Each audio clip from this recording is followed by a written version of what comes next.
Thank you.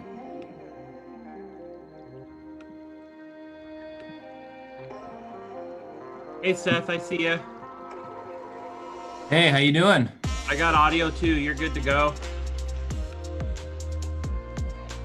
Cool. Here, hold on. I'm just trying to get. All right, Rennie will be here in a minute or two, probably.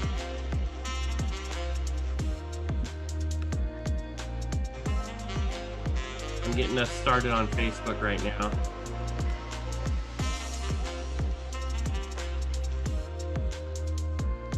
Somehow I lost my screen. Let's see.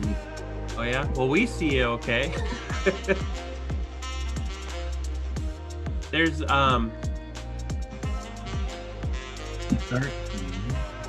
a little toolbar that floats around and kind of hidden, but I know. Do you think can I leave and come back in? yeah, you could. All right, I'm gonna do that. I lost my screen. Let's see. All right, I'm gonna do that. Well, we see you okay. Yeah, go ahead and feel free to jump back in.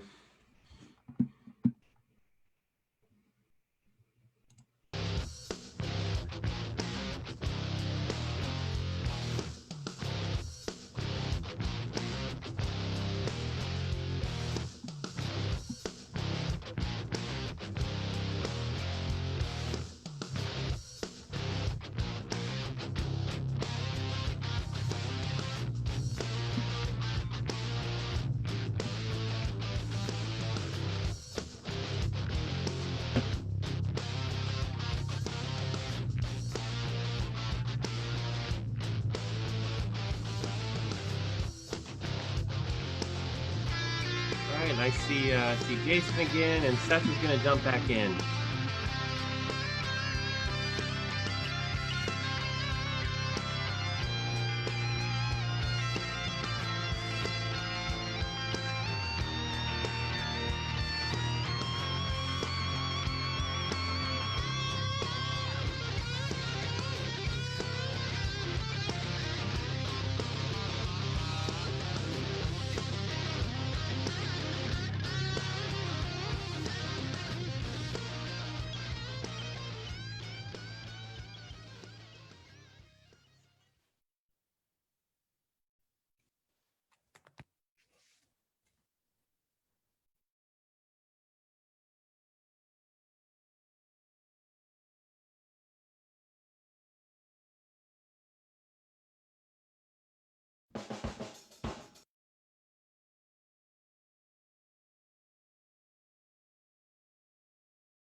Good morning. Hey, Rennie. How are you?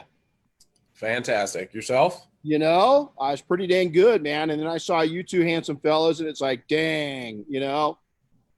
Seth, how are you? I'm doing good.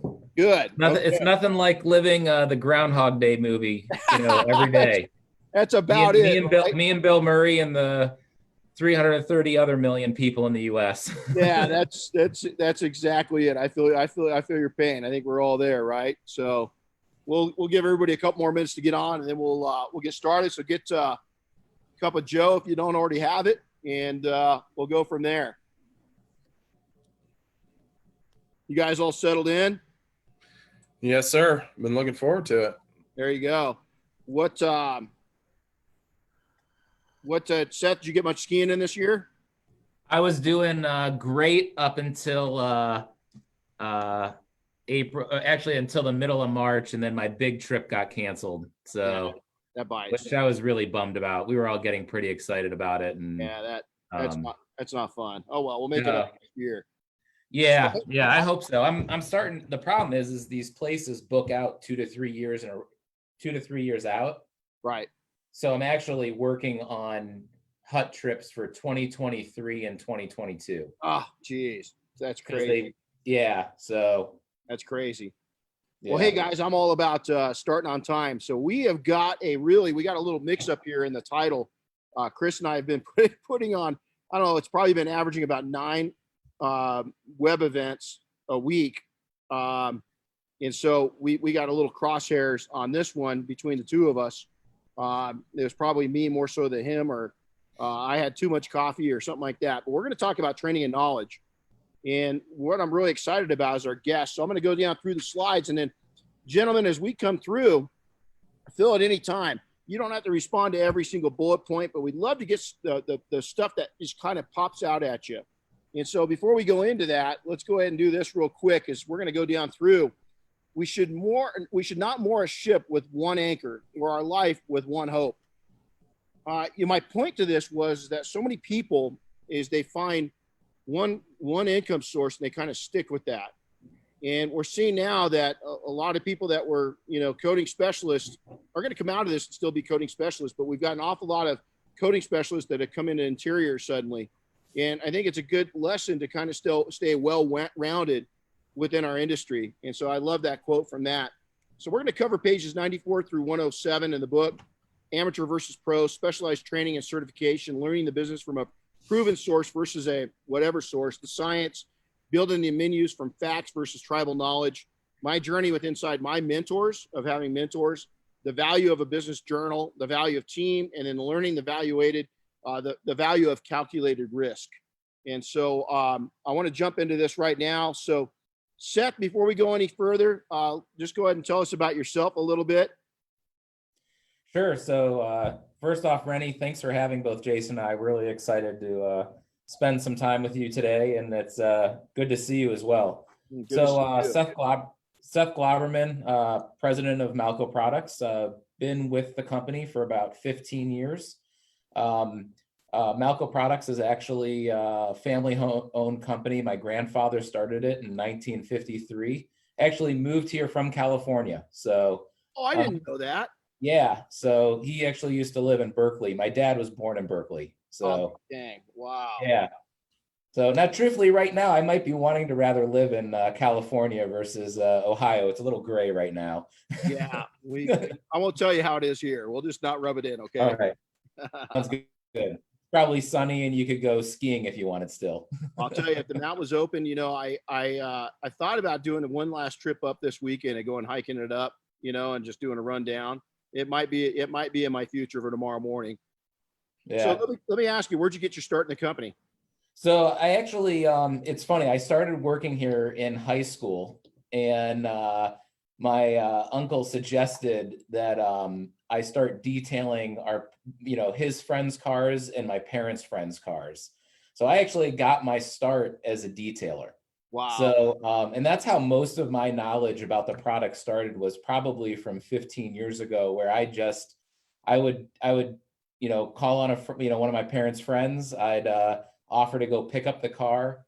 I'd drive it to work. I'd detail it in our detail bay, and then bring it back to him. And it was really cool. I didn't learn a lot about business because I had no overhead, and they gave me all the products for free. So good problem to have. That's awesome. Yeah, but I did learn a lot about, products and how to use them. And, you even talk about training. I had the benefits of, someone like a Jason Yard or a Bill Kleinis who works for us actually teaching me how to use the products properly every day.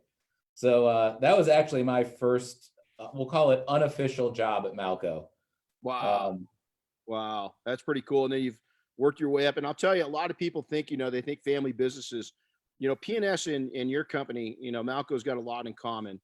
And I think being around you guys and coming back and working with both, the whole family, the whole staff, Seth and Jason, is that I saw commonality. Is it's really a big little company that's, family based, and you've worked your way up through the ranks. It was not given to you. And you're a smart guy. And I appreciated being back there and seeing all of it in action, and seeing your team and so forth. So, hey, real quick, before we move on, what's a couple things you love to do? Okay. So at work, it would be supporting my team and challenging them. Mm-hmm. At home, it's skiing. It's probably hanging with my kids and introducing them to skiing, biking, and sailing. Love it. Great. And then when I get to choose what I want to do on my own, it's skiing and sailing. I love it. I love it. So Mr. Jason Yard, you're up. Tell us about yourself. So been with Malco 3 years now, or going on 3 years, as marketing manager, and overseeing kind of all the ins and outs of marketing. I work closely with Seth's sister Lauren to develop the full marketing plan, and I have a great team behind me as well, just supporting all the marketing efforts, working with sales, getting out into the field, and doing as much as I can. Been getting more involved with the IDA the last 2 years. Seth kind of gave me his proxy for the Founders Club, representative, and right now working towards getting my RT status for IDA as well. Yeah, we need to talk about that offline and get you my letter over. We'll do that this next week. So Awesome. Got to us Monday, and we'll have it that same day. What do you like to do for fun? Spend time with the kids. We go camping, we go hiking. My son's in Scouts, so we do a lot of the outdoor activities that Scouts provides lately. A lot of fun, doing that kind of stuff. Spending time with the family, trying not to get beat on the racetrack by you. Yeah. That's it's a young bull, old bull type thing. That's right. At it pretty hard. So we'll talk about that a little later.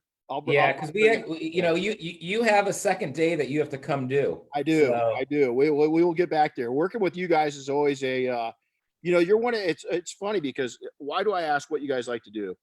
People there's so much of the time they're just about business and everything. If I say it a million times, it's about relationships. And, we're competitive companies, so to say, with me representing, but you know what? You guys are such a great company. Why? We're not threatened by each other. We help each other. You know what I'm saying? I mean, what people think is this competitive thing is you got to take this to the streets, to the trench level of how Malco and PNS and other companies, these are just two, but namely with these guys right here is we don't beat each other up. We champion each other, because when we champion each other and we build up the littlest guy in the industry, the brand new guy, when we start building him or her up, guess what? It pushes us all up. And Malco gets that. You guys, your team gets that. And that's why I love. So the invite anytime to go out there, especially if it involves race cars, is really good. So I'll jump into that in a second. Well, as soon as Mid-Ohio opens and you're comfortable flying out here, you'll have to do it. And I'd actually recommend that you bring Bob with you.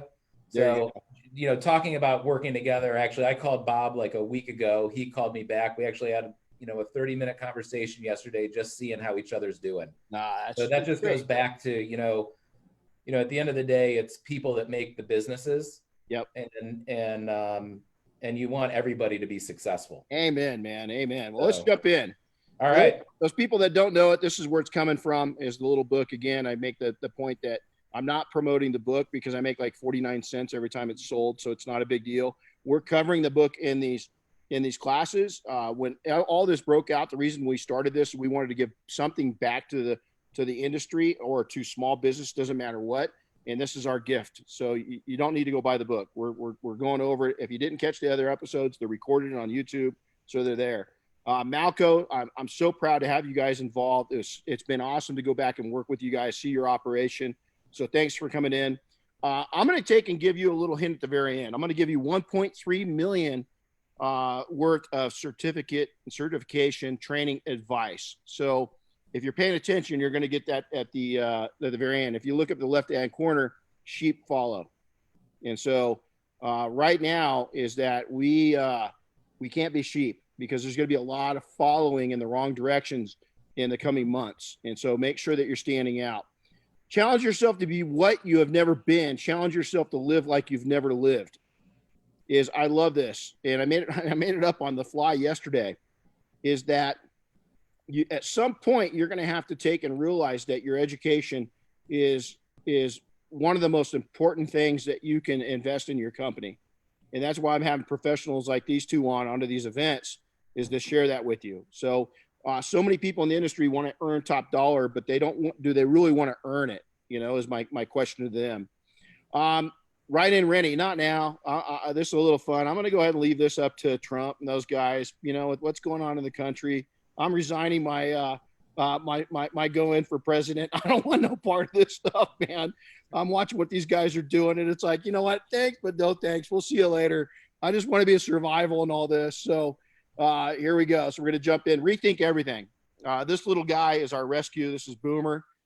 If you want to come into our house, Boomer would be more than happy to meet you. He was pretty badly abused. I couldn't even get near him for a while. He's my best friend now. The reason why there's a picture of one of our dogs up is just, rethink your time and where you're spending your time. I hope we come out of this and this reset doesn't force people back into a negative survival mode. It pushes them back into a positive survival mode, meaning that they're spending more time with their family, in this case, with their dogs, their friends, with their passions, with their kids, and they're building themselves up. They're building a life instead of this bad habit of just working nonstop. And so I had to put Boomer up here because he's pretty cool. So this is kind of a really interesting slide. And I think that a lot of the industry is like this, is that they're pulling the cart with square wheels, digging in, wearing themselves out, not realizing their full potential, not realizing the full potential of the length of their careers, not realizing the full potential of maybe selling their business or operation, not maybe getting to the point where I've gone into other avenues and other income streams and other opportunities. I've gone all over the world. Is that you have got to stop and listen and get connected. I've met some people, I don't know if you guys know this or not, but when I was back at your event, there's 2 or 3 people that were in attendance that I still keep in touch with like once a month. Yep. You know what I'm saying? That we just talked to. And you're going to see some of those pictures in this, is that I took the opportunity, here's people I never met that I now call friends, and it's just pretty cool. So let's go ahead and go into it, amateur versus pro. So if I go down the list, and I hit something and you guys want to come back on it, that's the name of the game today. The first 50 guys, it's real easy, is that you're going to hit everybody you know. And it's just not hard. Once you get into a rhythm and you start really building it, you go through your inner circles of friends and you really start building your business, you're going to see that it's really hard. The sustainability of it gets a little more difficult. There's you go through cycles of difficulty. As you get more and more successful, you're going to hit different waves of sustainability. And so it's really important that it goes back to not giving up on the marketing side of things. You got to stay pretty consistent with your marketing. A lot of people make a mistake. They get in there, they open their doors, they're flooded, they go to work, they don't bring they don't look up at all. They're just nose to the grindstone, grinding it out. And then all of a sudden it flops. Nothing's coming in. And it's because you haven't taken a breather to get back and still promote yourself. So sustainability is part of that, developing a new market. I don't go after other detailers' business. When we started in total, well, shoot, I mean, with all the training we've done and everything, we've influenced over 400 business startups, through my career. Is that most of my just telling them, hey man, go develop a brand new market. Don't worry about your competition.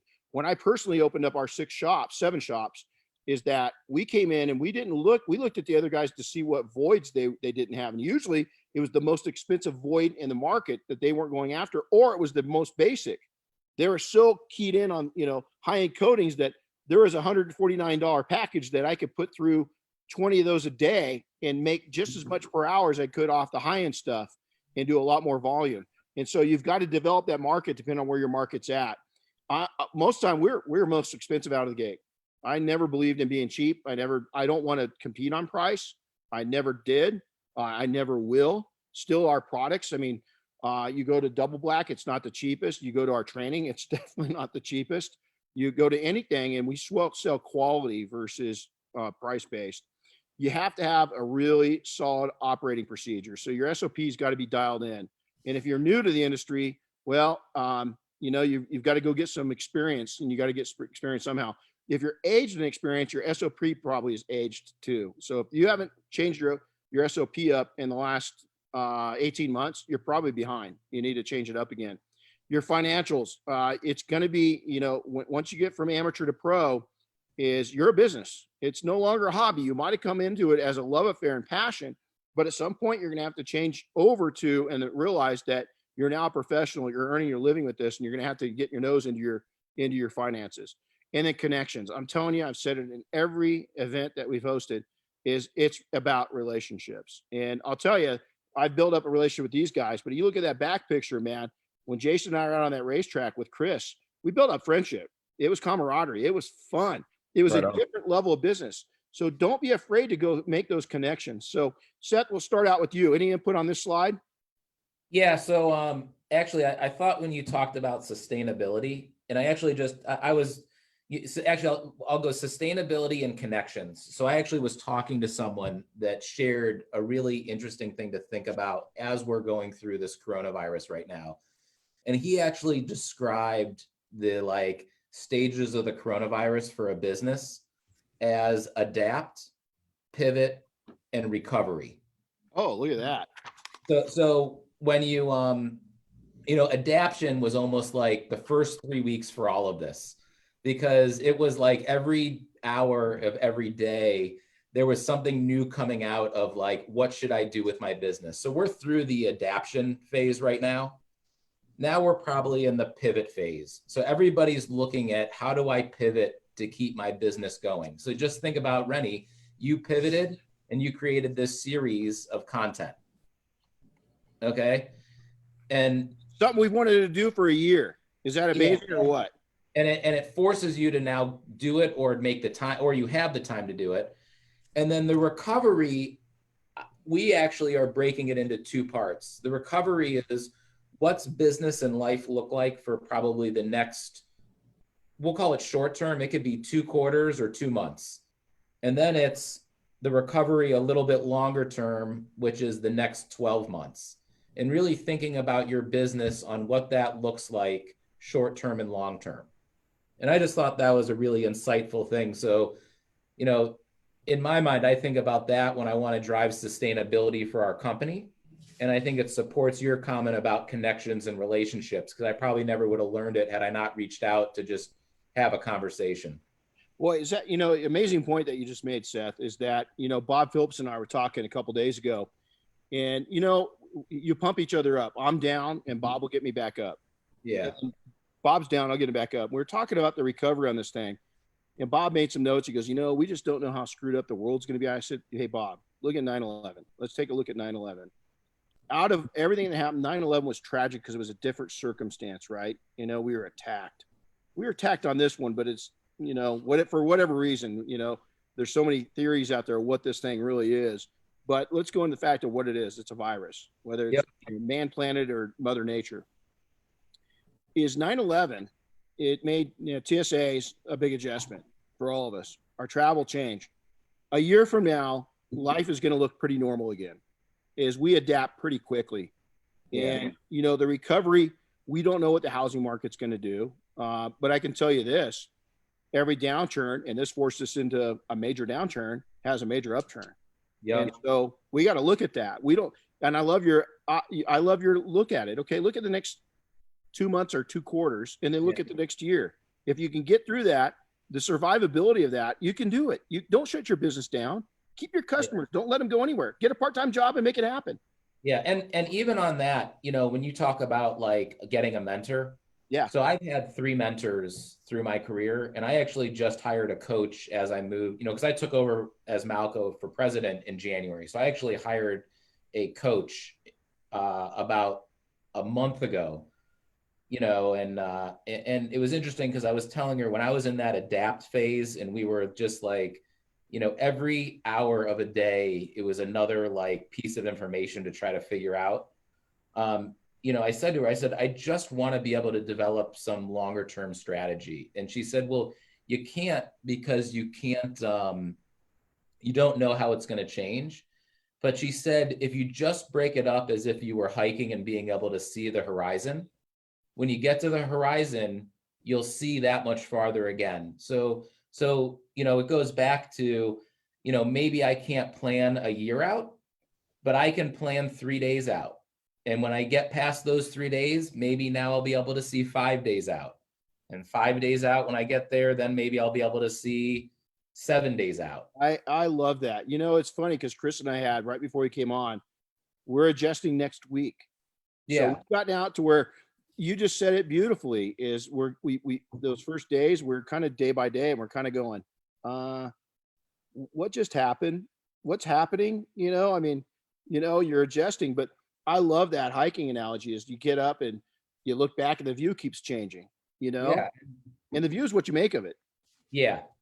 The view is what you make of it. Wonderful input. So Jason, Yeah, I'm gonna go towards the sustainability and developing new markets. Through this trying time, we've had distributors reach out to us, telling us that their core business is changing, and the ones that offer other elements to their business, like Jansan or agricultural industrial type services. Those are the ones that are able to diversify and think outside the box to find those new customers, reaching out to municipalities, to police stations, that sort of thing, to try to keep their business going. And that's where their strength is being able to diversify at the end of the day, not just going after one market. So I think that's really important, not only in everyday life, but moving forward, it's going to everybody's going to need to be a little more diverse. I love it. Hey, Jason, I'm going to take you down a road because you're connected with the IDA, and I'm going to get your input on this. So here's the deal: is the World Health Organization kind of we're finding out China kind of screwed the pooch on this deal, right? So way before we got involved as a country, China kind of screwed the pooch. This thing the genie was let out of the bottle. It got out of control. How bad, we still don't know. World Health Organization kind of screwed the pooch, new to them, right? U.S. government comes in, CDC screws the pooch, EPA screws the pooch, White House screws the pooch, Congress, Senate screws the pooch. Yet the industry expects the IDA to fix all this. And it just blows me away that all these different international organizations can't figure this out, but detailers are so shallow that they expect the IDA. Why didn't the IDA? Hey, man, this is so big. What? Right. I've had guys just criticize. I'm like, okay, what's your involvement in the IDA? Well, I'm a member. Okay, well, lend a helping hand and let's fix this problem moving ahead. Because right now to fix it ain't going to happen. We're going to have to figure this out. This is a test run. These boogeymen come back to us. So what's your input on that? I put you on the spot, by the way. Well, it's the IDA to me. Can you hear me? Yep, we got you.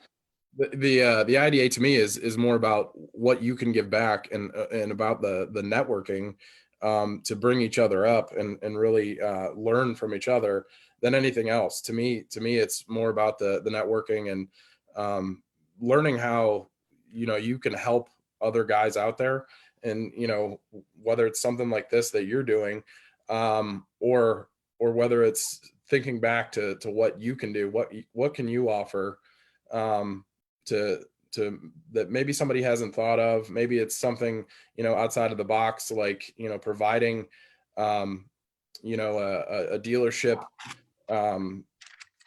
sanitation program, something that you've developed that's working for you. That's what it's all about. It's not about what the IDA can do for you. Going back to the old quote of what can your country do for you. It's really about what you can do for your country and what you can do for the industry.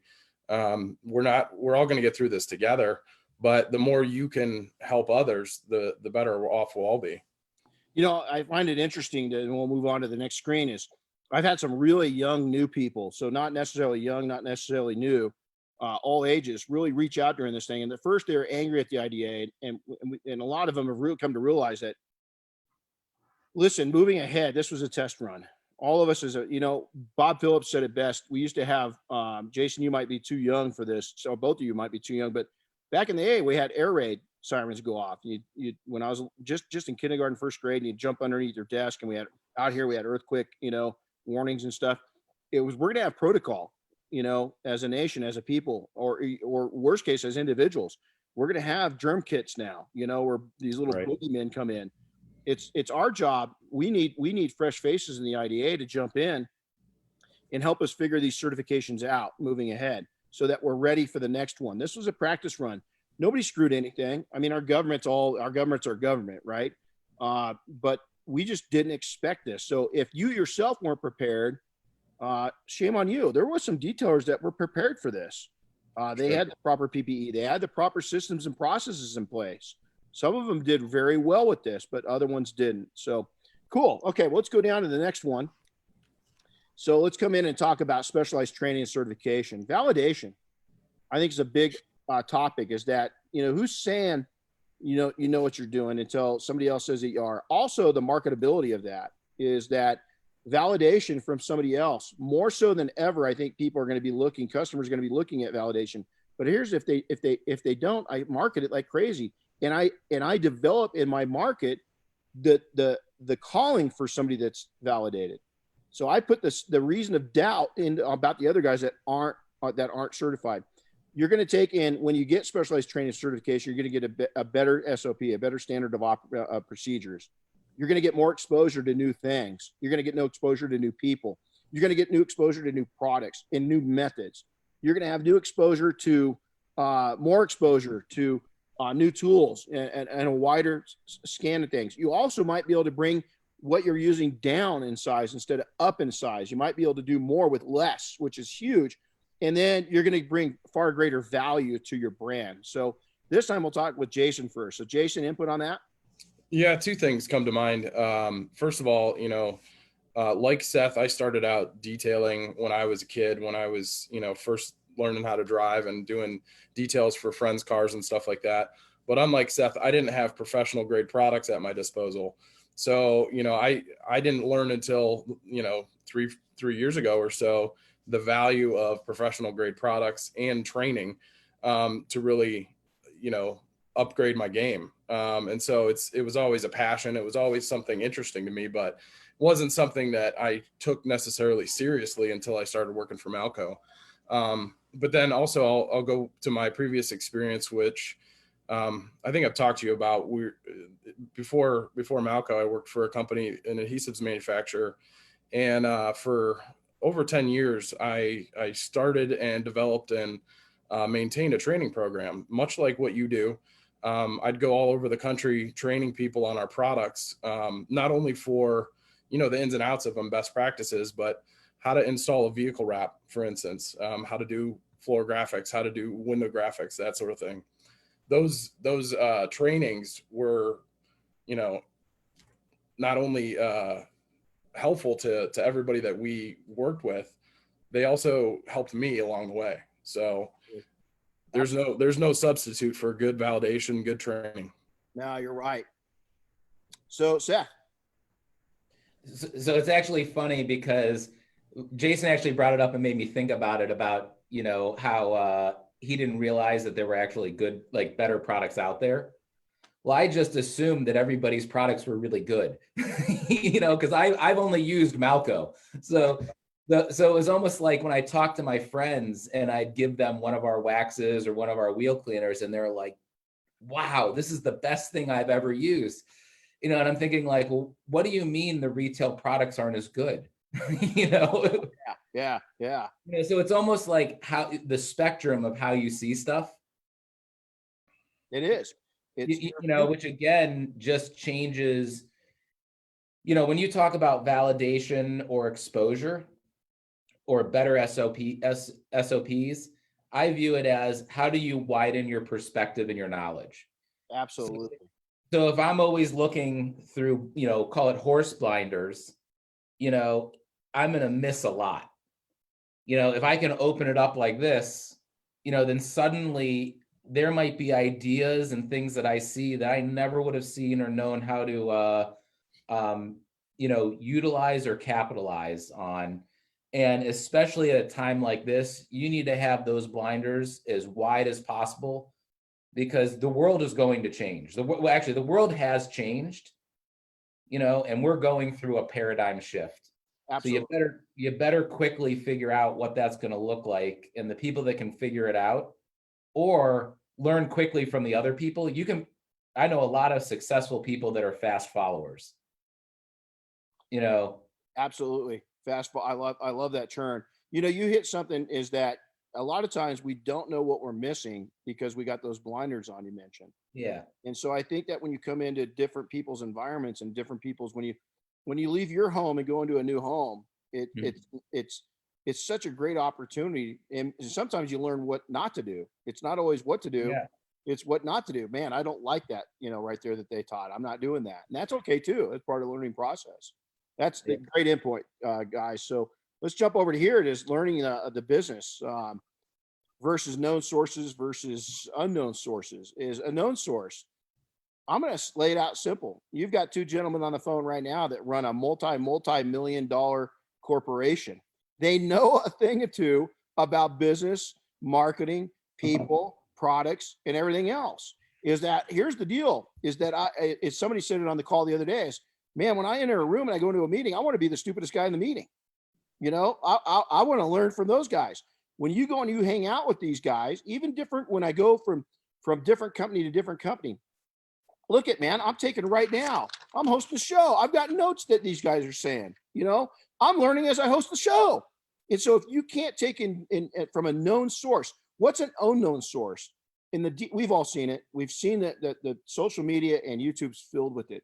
Even some of the biggest names on YouTube it wasn't until recently that they had some stuff screwed up. The other thing that they haven't done is they haven't operated in your shoes. Most of them have not successfully ran a legacy business. They know marketing. They know how to build their brand up. I'm not saying that, but it's different. Hey, if you want to go out and be a YouTube influencer, that's great. But if you're going to make and know what you're doing, know what you are. Are you a YouTube influencer? Good, go do that. Oh, you can't make any money yet? Well, good. Guess what you are? You're a detailer then. Learn how to be a detailer and manage your business. So, oops, I misspelled a word there. Who gets in your mind is, boy, that's an important one. You got to be really careful who gets in your brain. Validation, again, why is it important for validation? Because do you really know what you think you know? And I'm telling you, most of the time is I don't. Is that when I go into a training opportunity, is I don't. I come out of it and go, wow, I was a little screwed up, or wow, I learned some new things. My story on my most prized experience is that, there's a lot of things we learn in business, in life. One of my most valuable things that I learned recently, was about 2 or 3 years ago, was from, believe it or not, my 19-year-old daughter, 19-year-old daughter. She came to me and, I had a colorful childhood, not a bad one, just it was challenging. We didn't have a lot of money or a lot of things. And I didn't realize how much I looked back at my past and had to validate what I was doing now, or I got scared. And my 19-year-old Delaney, our daughter, said, Dad, stop living in the past. It's okay. You can't look to the past. You've got to look to the now and to the future. That one thing sticks to me. I'm still mentioning it. And I live with it every day. And I look back as a learning tool now, not as a whip to whip me or to negatively remind me of where I come from. Because where I came from built me. Where I've been and where I'm going is up to me. And so that's it. So, you've got all these Balco, P&S, detailing success. There's numerous business empires out there. Rupes comes to mind. Look what they've done to the industry, education-wise. I'll tell you a small company that's influenced a lot of people. Chris West with Solution Finish. Those companies have got exposure. They can share with you their known sources of building micro empires or actual empires. You guys are a much bigger operation than people know. Much bigger. P&S is a much bigger operation than people know. But the lessons that you can teach small businesses are massively important. I can't give people those lessons. You can. So Seth, we'll go to you this time. Sure. So actually, I'll probably share a couple things. So first off, when you talk about it, it's actually about learning. And I think about everybody fails. Okay. I make bad decisions. We all make bad decisions. It's only a bad decision if you don't learn from it. And so, I want my team to, I want them to be more successful than failures. But if you're not failing, it means you're not challenging yourself. You're not coming out with new products. You're not pushing the envelope. So people have to be in a culture that accepts, mistakes, or, or failure, so I always call it, it's like fail fast and learn quickly. Okay. Hmm. And Right. then to go along with that, people are always like, well, what do you mean? You can't do that. Well, I always say, well, what's an all-star baseball player's batting average? 300? Probably. You know, Yeah. so if you can hit 300, you can have a $300 million 10-year contract. I'd consider that successful. But no one ever thinks about the fact that they strike out 7 out of 10 times. I like that. That's a You great know, analogy. you know, I can't tell you how many things, I don't know about you guys. I can't tell you how many things that we throw up on the wall that doesn't stick. There's a lot more stuff there's a lot more mud that comes off that wall than mud that sticks. Is yeah, it's and I guess it comes down to your analogy there. It's not if you're hitting, it's if you're swinging. yeah. And you're learning from each one of those. So what do? We try to use data, we try to use experience, we try to learn from other people.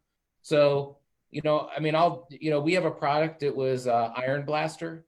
We were a fast follower there. We weren't sure if we should launch one, but then, Jason took it upon the team. I said, go for it. And, their goal was to get all the products out there, test them, and then get something out that was the best that we could make. Learn from everybody's products. There's lots of good ones out there. Understand what the industry needs. So that's just an example of being a fast follower and leveraging your knowledge. You know, and then I actually, what you said, Rennie, and what your daughter shared with you about the past. So I wanted to expand on that because I think one of the most important things is learning from your past. And it's not just your past, it's your experiences, and it's learning from other experiences. So, and it's figuring out how you can change. So you can change your future. You can't change your past. So once you accept that, then it's about how do you learn from other people's experiences that will help chart a better future for yourself. And I don't care if it's yourself, your business. I mean, Hey, a better self is a better business. yeah, Simple as that. If you're better, your business is going to be better. yeah. Simple as that, unless you got a toxic business. Jason. Yeah, I'm gonna go back to putting you kind of first of mind. I came into this industry really 3 years ago, and of course I heard your name right off the bat. Saw you at some events, saw some of your trainings at MTE and stuff like that, and of course I thought, oh, this guy knows his stuff, and he's the one of the elite trainers out there and most knowledgeable. And obviously, you've had your hardships and gone through, the whole, come up type of mentality. But what I learned from you when we worked together last year, when you came out to Malco and we spent a week together, is that you're as much about listening and hearing, not only from us, but also from the end user, the guys that we had come into the classes. You're as much about listening to their techniques and their opinions as you are, providing your own. So that it goes to show that, you're always learning. I'm always learning. I learned that in my last industry. I had become an industry expert, so to speak. But by no means did I claim to know everything. And you always are learning. And it's important to understand the idea that a certified trainer or somebody that has been around a while really does have the knowledge, but it's also important to realize that they're not the only ones. So you can learn it from, as almost as much from a newbie as you can somebody who's pretty experienced. That's a great point. I took some notes, right? I mean, look at my note list from you guys is growing and growing. I tell everybody that comes through a training, we have a 4-person training 1 week. I'm going to learn something from every single one of them. Right. When they leave, they're going to influence the rest of my career. I Right. mean, and I think that's, you see the trainers that aren't that way. I know some of the best trainers in the industry that, some of us, I've had to mature, I'm saying? I've had my ego times. I've had my stubborn times. I've had my badass times. I've had all those periods of times. And in our genres and stuff like that. We've all gone through it. It's called maturing. But now in the industry that we've got so much available at our fingertips, there's really those eras, those decades should be pretty short lived. We should be able to get through those pretty good because there's so many people that are out there, including you guys, including Malco, that are willing to take you there, and take you there faster. So great input, guys. Great input. Okay, so now let's jump into the science. This is one of my I love this. And we could spend a day talking about the science of detailing and products and pads and combos and, coatings and all these different things. But I'm going to keep it simple-minded because I'm a pretty simple-minded guy. Do no harm. It's an oath. And so whether EMT on search and rescue, medic within the military, is that doctor, a nurse, anybody, a first responder, is we take an oath to do no harm. Is whatever condition we find the vehicle in, we don't want to put it into worse condition than it was. And so I think that what we do, as you can see here, we're teaching the students at measuring paint and so forth, is that when you come into training and education, is you're going to be able to take and figure out how to take minimal clear off, leave it intact so that the car surfaces remain in better shape. The inside, the interior is the same way. You're going to learn that just using a degreaser on the inside actually starts rotting some of those products in there, and that you want to use the right products instead of anything. You're going to look at possible exterior damage, interior damage. You're going to look at what oversaturating interiors can do. And now that we're in a new world, you're going to start looking at what people are going to have the heebie-jeebies, on interiors. We've got to adjust to that as an industry. I know that I'll ask you guys one simple question. We're going through it right now. Our interior SOP is completely changed. How we train on interiors changes the very next training that we have. So, I think that people look at science and they want to know the nuts and bolts of it, but a lot of times they misplace what simple things are you doing wrong that you don't even know about, that you're harming the vehicle. I see people that are going after scratches with wool pads on rotaries up on edge and tearing into it. They have no idea that they're just destroying the clear coat, just digging in like that. I look at people that are just saturating interiors and they have no idea that 7 to 10 days later, how bad that vehicle is going to smell pretty much the rest of the car's life until it sees a true professional. So Jason, we'll start with you on this one. What do you got? Well, I'm gonna go back one more time to my previous life of training people on vehicle wraps. The first thing I would tell somebody who's just starting out is to do those first 10, 12, 25 vehicle wraps on, do it for a discount and do it for friends and family, local businesses that you can give back to, and learn to cut your teeth. And the most important thing is don't go cutting, using a blade on a customer's vehicle before you've done it a dozen times on your own. And the same thing applies with detailing. It's really about learning what products work, what mistakes you're going to make, no matter how well you're trained out of the gate, and making sure, you're comfortable with your process, no matter who's trained you, no matter what products you're using. You want to make sure you're comfortable with those products and with that technique long before you start charging people hundreds of dollars for it. That's invaluable advice that I received years ago. Great input. Seth, you're up. Yeah, so kind of going along with what Jason said, and even just training in general, people could say, well, it's really expensive to go get training, or, for me, even to, fly out, go do your 3-day school, or I don't have the time. And the only thing I would say is that expense or dollars or time is nothing compared to what it'll cost you for ruining an interior, upsetting a lost sale and a customer, and not doing something efficiently, because at the end of the day, labor is your most expensive resource. And typically learning how to do something properly with product, all it does is allow you to deliver something quicker and better. Amen. All right, great input, guys. Great. I always tell people, hey, your training, I don't care which one it is. If you don't pay for that training within 30 days, something's wrong with you. Yep. Choosing the right training, whether that's a 1-day, class or a multiple day class, is that, you got to be careful of who's training you. You know, you do.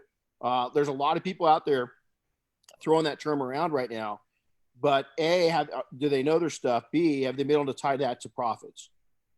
That's the big one. If you just want it, Mike Phillips puts on a lot of great amateur classes at AutoGeek. So, you know, if you're looking at just being a better amateur, that's great because Mike really doesn't concentrate on the profit side on those classes. Does on the pro side. But if you're looking at running a business, you want to be able to go to a class when Mike hosts one that's business related that talks about the profitability, or your guys' course or mine or whoever it is, some kind of education. You've got to get yourself into the rhythm of learning. Is that I tell my kids, the best thing about college, all college did for me, I'm not a doctor, I'm not anything special. It taught me to learn. Yeah, right. I'm a better student because of college. And so I think we got to adapt to learning again. A lot of times we get out of the habit of learning. And so here we go, building the menu from facts versus tribal knowledge. Doing less with more, heavy weapons specialist. I'm an old movie guy, and I love the Green Berets with John Wayne. And, you know, he's a commander, and a guy comes up to him and says, "Sir, you know, I heard you guys are going on a mission." John Wayne says, "Well, maybe we are, maybe we're not. Why? What's it to you?" And he says, "Well, I'd like to volunteer to go on that mission." He goes, "Well," John Wayne says, "I heard you're a heavy weapons specialist." And he goes, "Not if I can find a light one, sir." And my point is that sometimes that you can do far less with not having to go heavy. And people so much, we want to take in a lot of times detailing, we want to create more work because we think that brings more value per hour. And that's not the case. The marketing side of it, Jason, you're a marketing expert.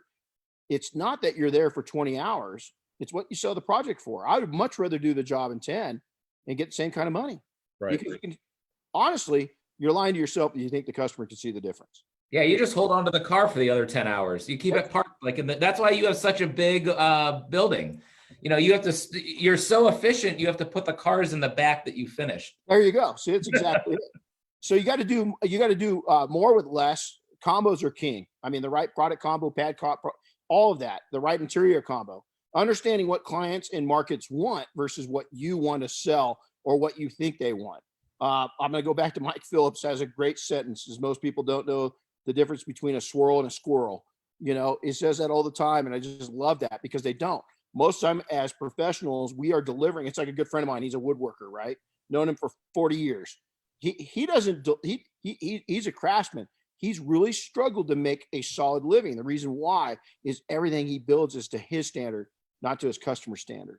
Yeah. And I look at him and he's done some stuff for me over the years. And I'm like, dude, that is like, no, I mean, I don't even know what you're talking about. It looks cool, but I don't know what you're talking about.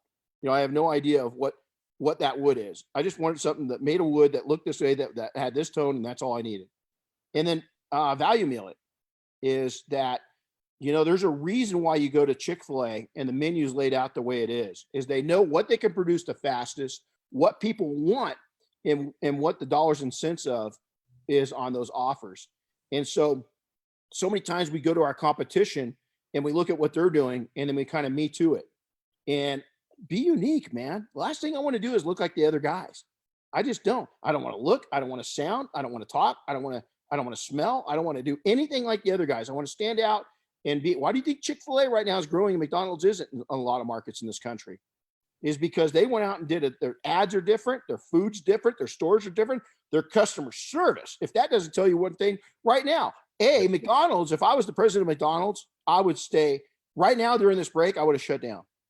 I would have shut down every store and says, "Hey, all owners on us.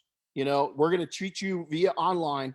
We're going to rebuild McDonald's from the ground up. And when we come back out, we're going to take on Chick-fil-A and we're going to beat them because of the culture that they've done." I would have done that to a couple of the restaurants, but that's one of them.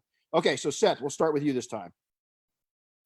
All right. So, I think probably I'm going to just go back to the expectations piece because that kind of resonated with me. And just knowing, it really goes back to knowing what your customers' expectations are. So, you know, I used to teach skiing, okay? And when you'd have, so when you teach skiing, it's safety, fun, and learning, right? So it's actually funny. Someone pays you money to teach them, and the third thing that you do is the learning.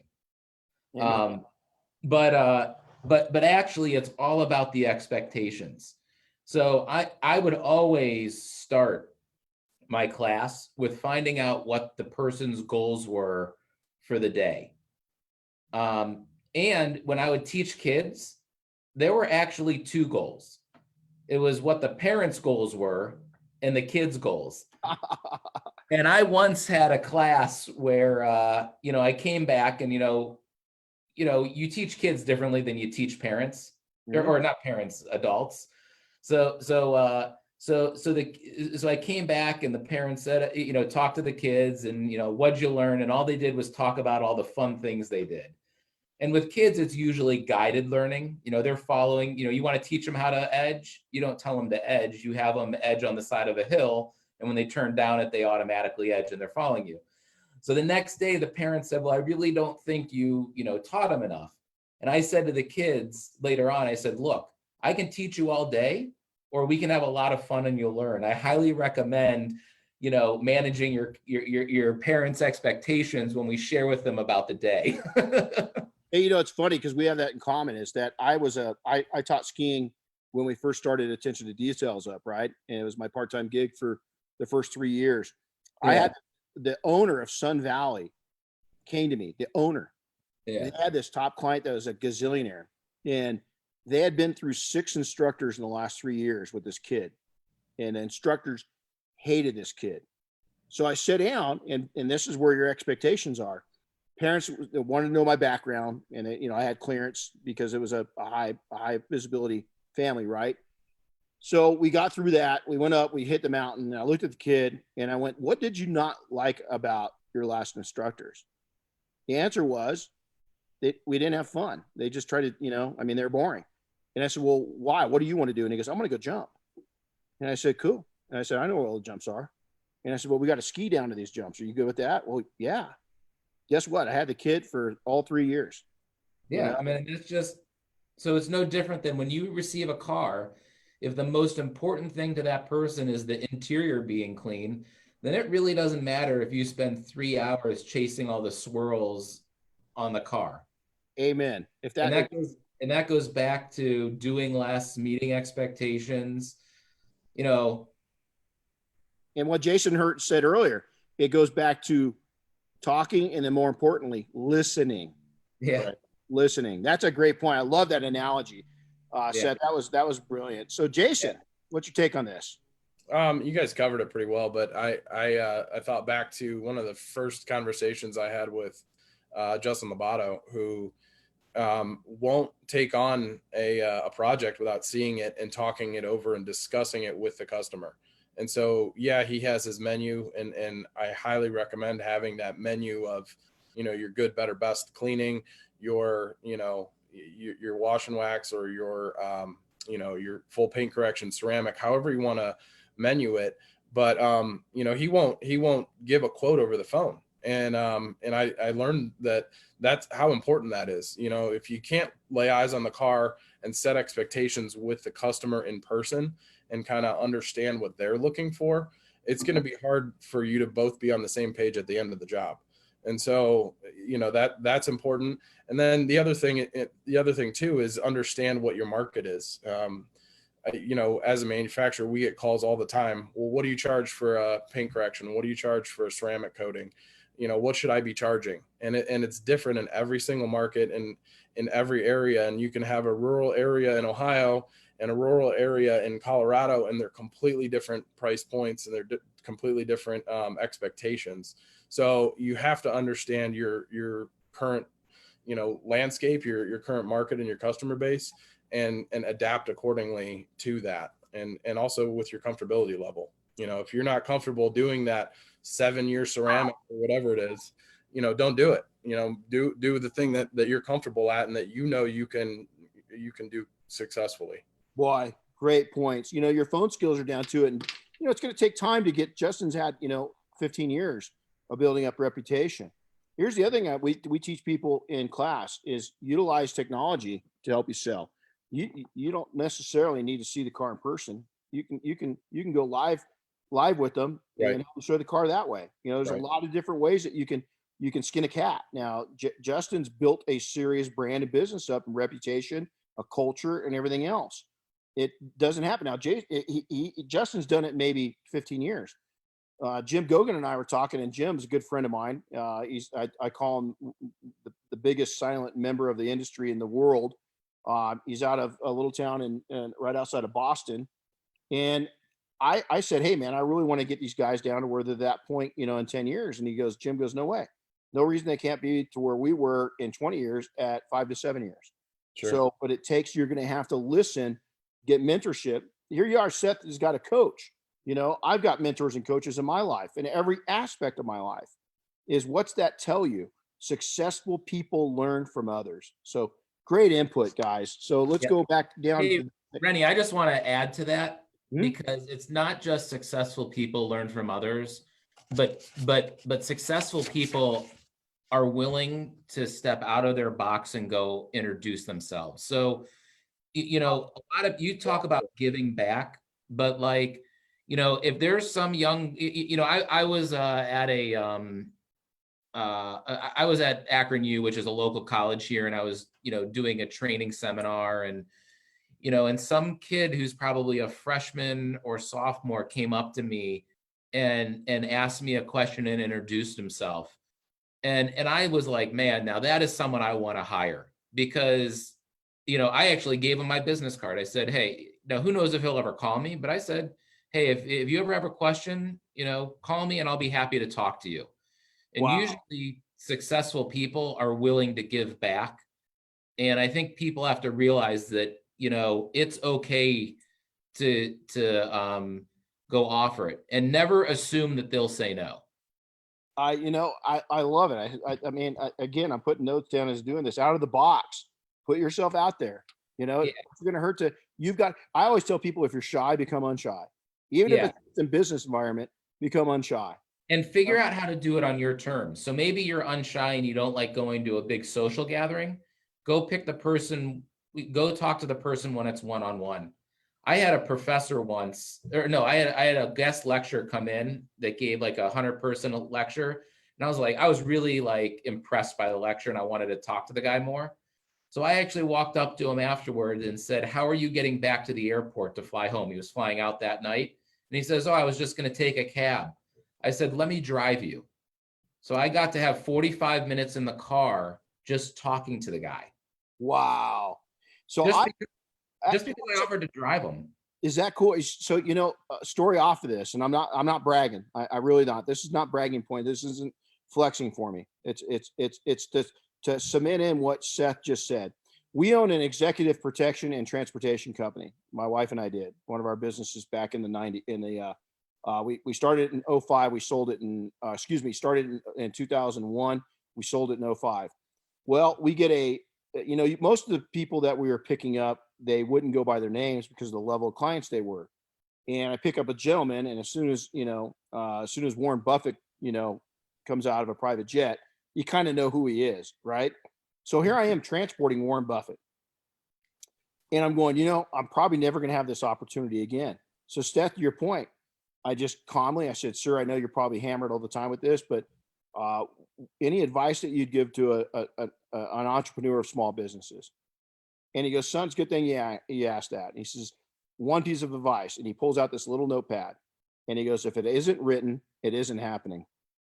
You got to write every idea and every brainstorm. He says, I get rid of 3 or 4 of these every quarter. He says, I fill one up a month. And I was like, what do you do with the old ones? And he goes, I just throw them away. I said, can I have them? Can you imagine the ideas that would be in that guy's notebook? Well, I gotta show you this, because I'm a writer. I write everything down. So you see this down here?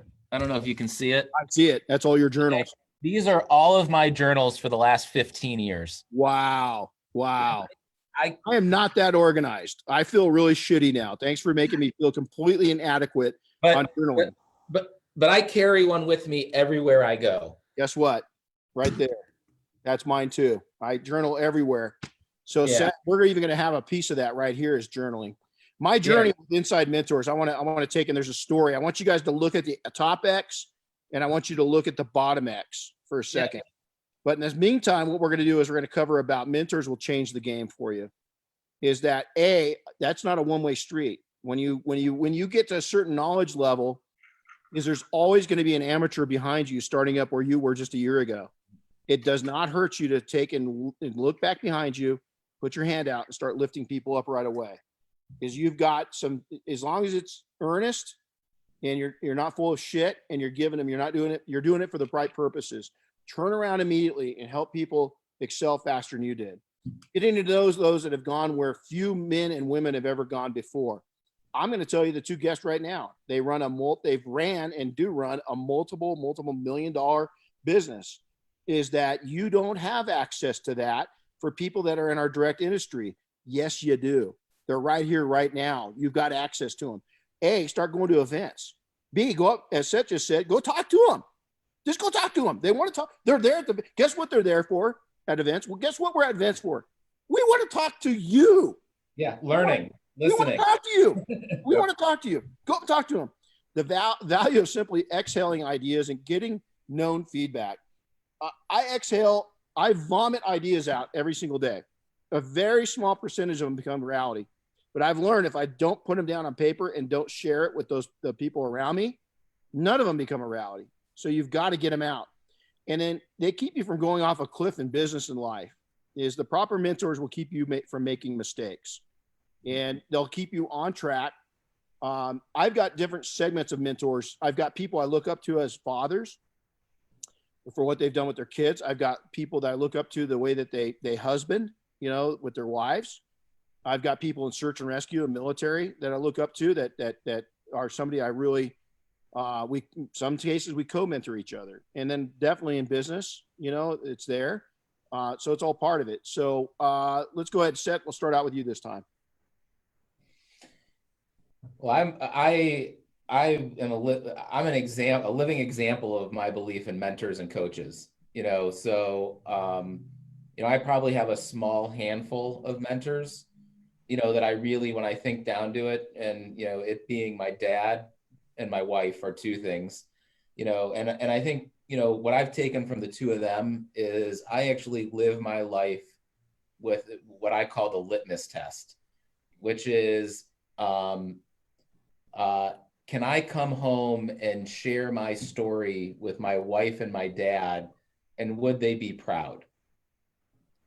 Wow. So, or would they be like, boy, that was really shitty. I can't believe you did that. Something so simple, but yet, I like that. And then I have, business mentors, and probably when I think about all of them, and, I've been fortunate that I've probably had, I'd call 3 significant business mentors, and they've been some people in the organization and some people outside the organization of Malco.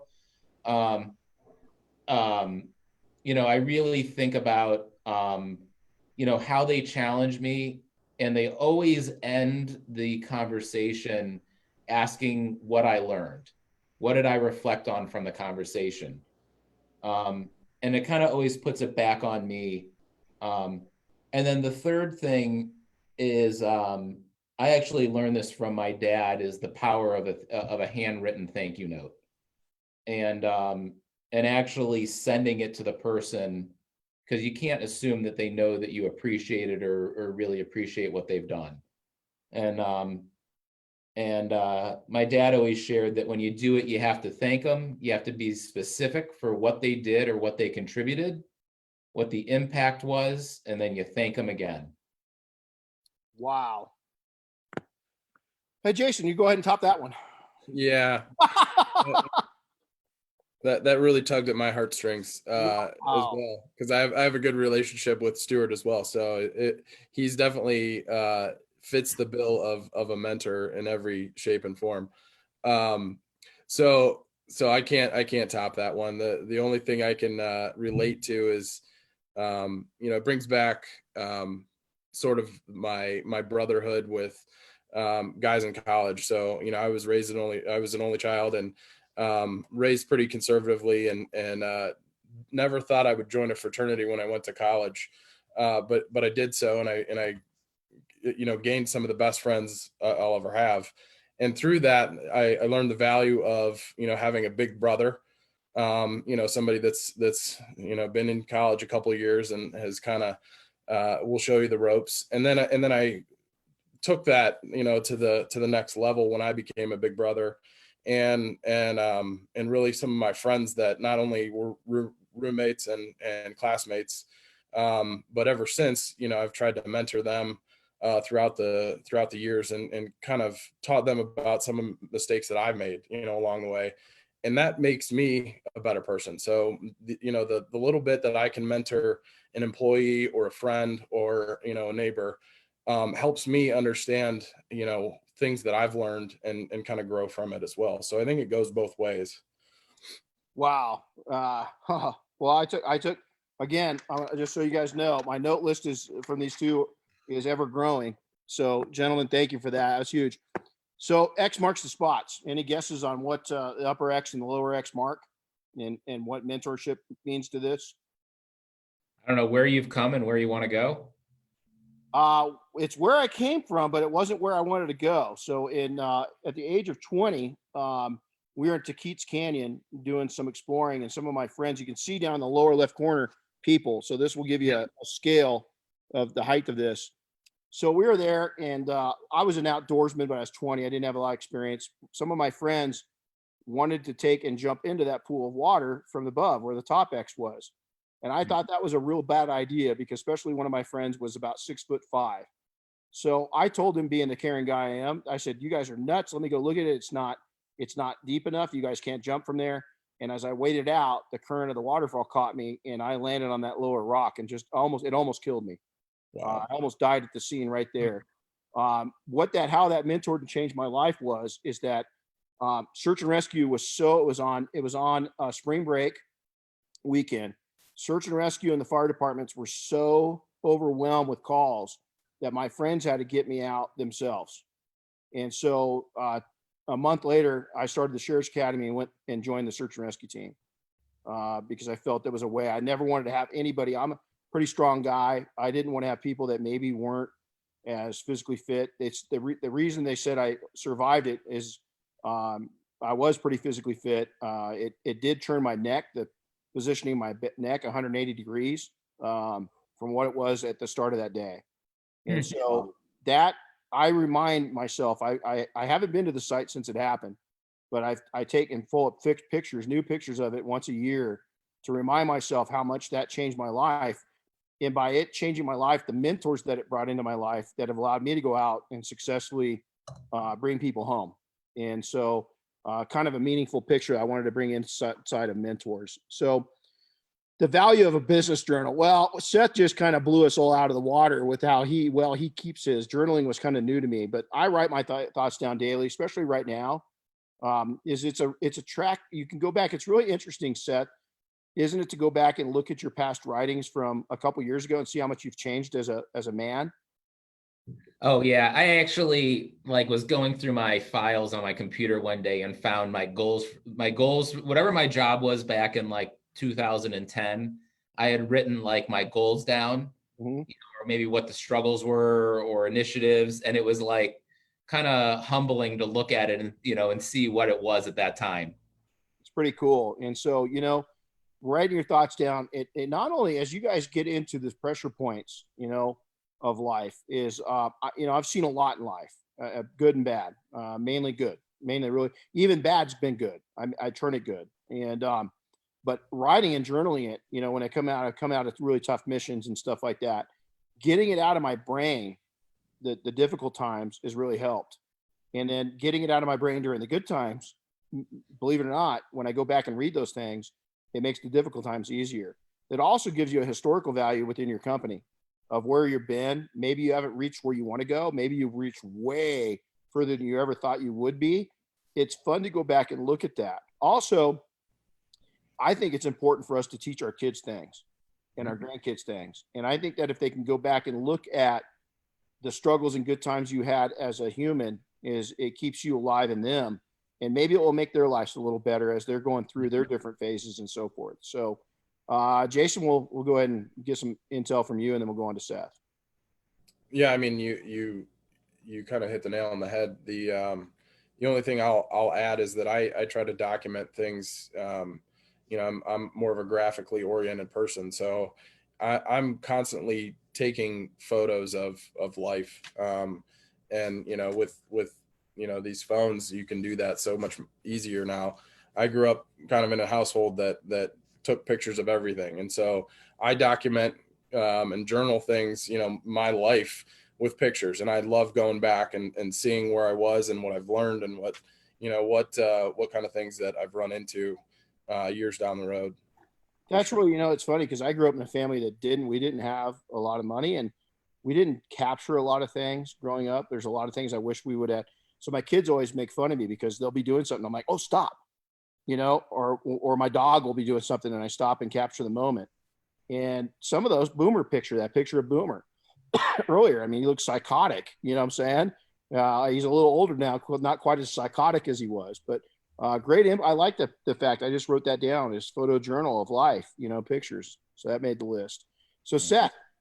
So I actually, because some people aren't journalers and some people aren't, but really what it does is it allows you to just, learn or reflect on your experiences. So, I think what Jason said, actually, you have to think about how what's the goal and why you're doing it. So when I walk out on our plants, I always bring my phone and I bring it because I want to be able to take a picture, capture a thought. It might be a reminder, so, it's like, I was a couple weeks ago walking around a boat dealership and I was walking with the owner and he was actually walking around taking pictures as people were detailing the boat. And then it wasn't that he was nitpicking. It's one thing to nitpick or to tell someone they didn't do a good job. It's another thing to show them and explain to them why and how to fix it. I like that.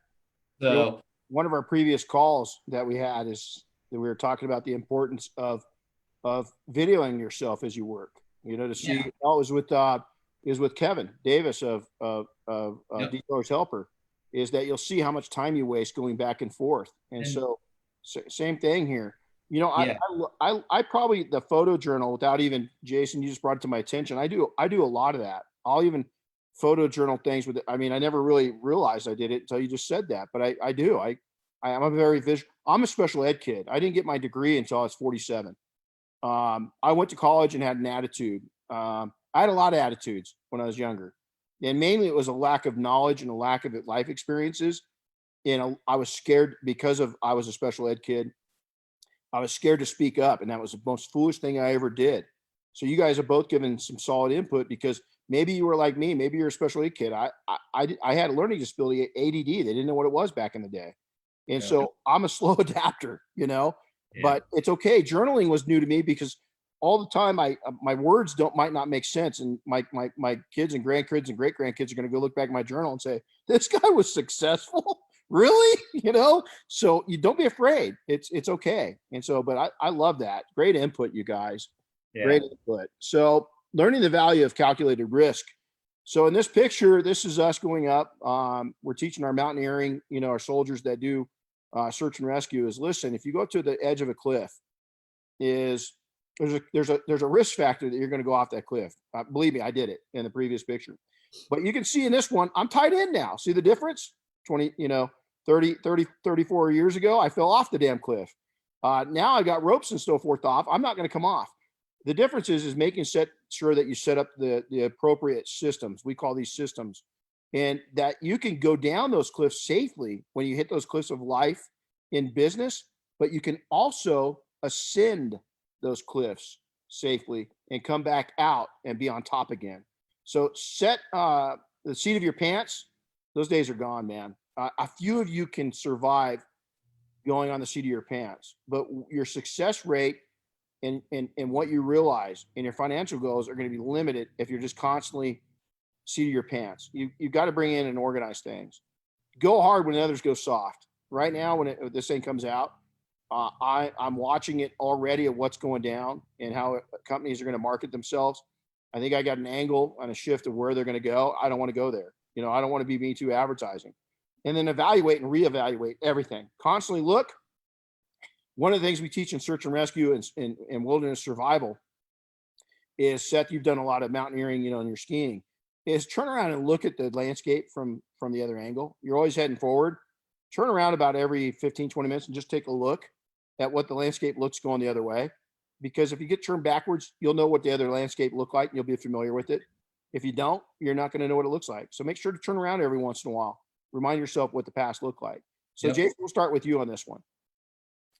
Yeah, I guess the easiest way for me to relate is pulling the trigger on a investment last year. I bought a cabin down in Southern Ohio as an investment property, and I had to do the math and figure out how we can rent it out to make it pay for itself, and then still use it when we want to. It's starting to. It was just starting to pay for itself, and of course now they've shut down all the non-essential travel. But yeah, it's something that my wife and I talked about, and we really evaluated what the risks were, and the fact that if we don't do it now, when are we going to do it? And so you at some point you got to pull that trigger, and you got to say, all right, it's worth the risk.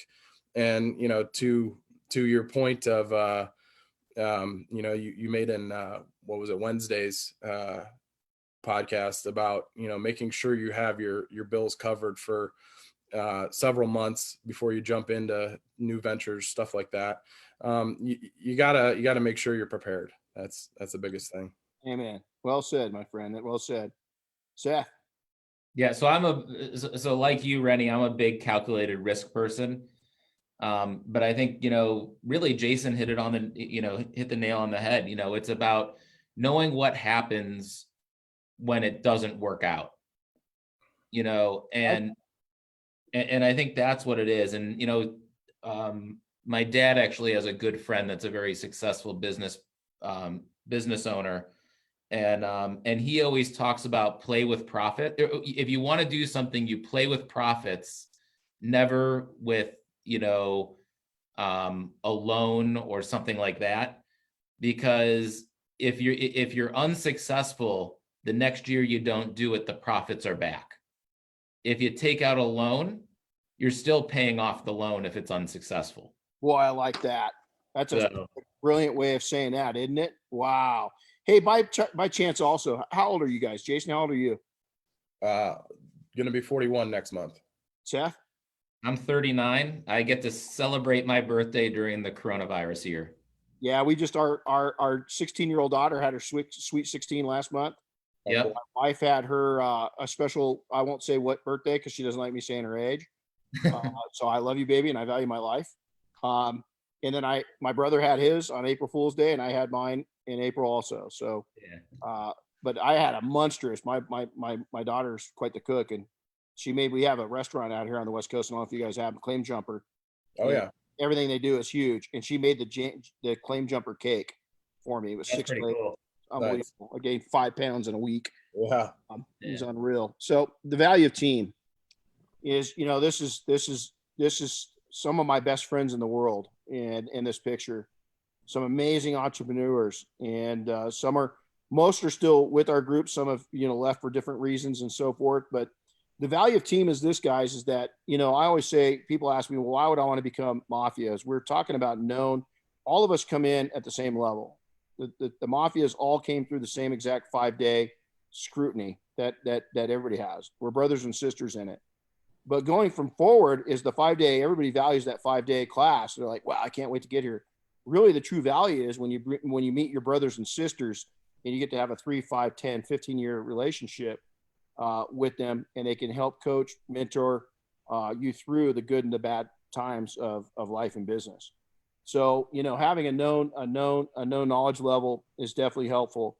Also, companies, when you have background, all these individuals have faced financial struggles in their business, death within families, and everything else.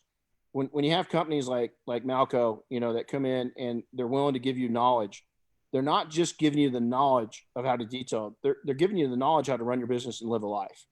And so there's a lot of value to team. So you guys have built up. I witnessed it. I got to see your team firsthand last year. I'm sure I'll see it later this year again. You're a company that, PNS, we love working with you guys. We love the championship between us, and so we'll go ahead and start. Seth, the value of team. It's actually you can't be successful without the team. So I don't care if you have a one-person company or a 500-person company. At the end of the day, at some point, you need to be able to work with other people to be able to help be successful. And I don't care if it's ideas, heavy lifting, just go to a construction site. Do you ever see, usually it's pairs working together, you know, so I just think that, without a team, it's pretty hard to be successful, or you're capped out at what what you're able to achieve. And I don't care if it's a big business or a small business, we still have very similar challenges. And so how many people do you have working in your business, Rennie? 3. Okay. So I have 200. What? We're tiny. Yeah. Okay. But I have 250. I have 5 direct reports. So at the end of the day, we have about the same amount of people that we're trying to manage and motivate. Right. What's amazing is when this all broke out is that, we got the Detail Mafia, it's about 200 members, but then I started sharing this with Diane, that the importance of me making the right decisions and saying the right words is we brought in the influence of the P&S team that we've got a strong influence on. That grew to where I was blown away. It was over 500 strong with all the distributors, the Mafia and everybody else. And while they don't work for me, we're all directly responsible for each other and helping each other. And that's why we started the very thing that you're on right now, is because we said, hey, hold on. We've got that many people relying on us to make the right decisions. We also have an industry that has got eyes on us too. So how many thousands of people can we just give knowledge to and input to that will maybe help them get through this thing?